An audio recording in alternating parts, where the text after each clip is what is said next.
வணக்கம். Welcome to Arivalai FM podcast channel brought up by Bharathi educational institution, Rettipatti, Namakkal. அறிவலையின் அலைகளில் மிதப்போம். This audio mirchi platform is full of learning and extraordinary knowledge.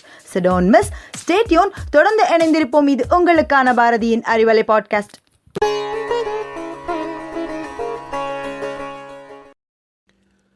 Arivalai அன்பர்களே, அன்பு வணக்கங்கள்.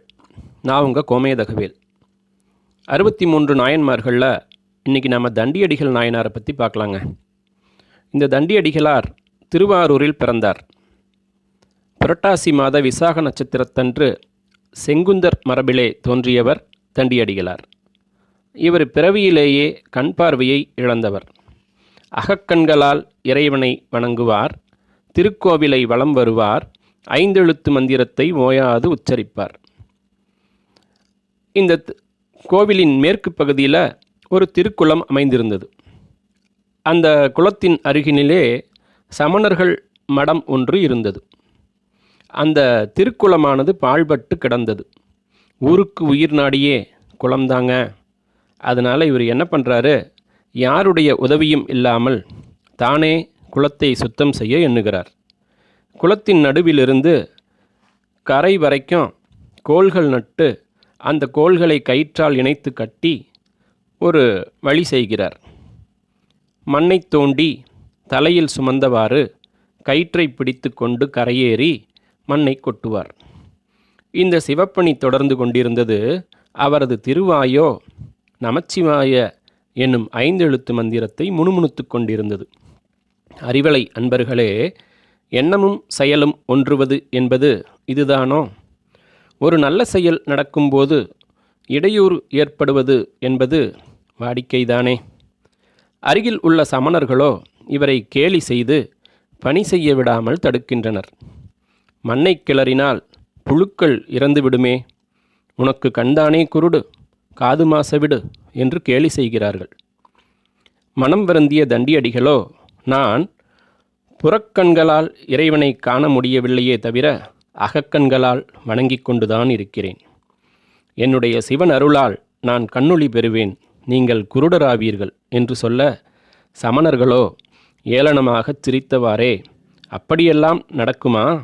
அப்படி நடந்தால் நாங்கள் இந்த ஊரை விட்டே சென்று விடுகிறோம் என்று கூறி அவர் கையில் இருந்த மண்வெட்டி கூடையை பறித்து கொண்டு சென்று விடுகின்றனர்.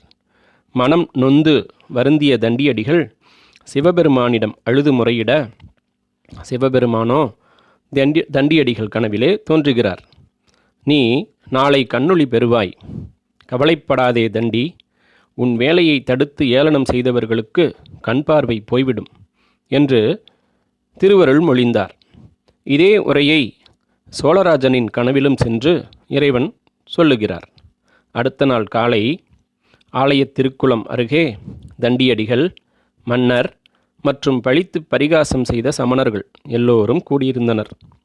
தண்டியடிகளோ சிவபெருமானை தொழுது, நான் தொண்டு செய்தது உண்மையானால் எனக்கு கண்ணொளி கிடைக்கட்டும், சமணர்களின் பார்வை பறிபோகட்டும் என்று கூறியவாறே 5 எழுத்து மந்திரம் ஓதி ஆலய திருக்குளத்தில் மூழ்கி எழுந்தார்.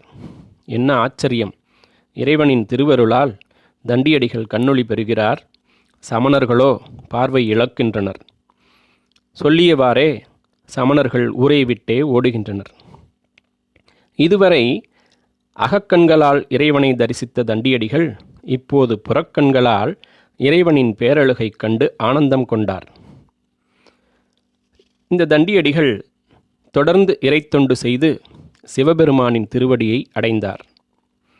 நீங்கள் கேட்டு மகிழ்வது அறிவலை பாட்காஸ்ட்.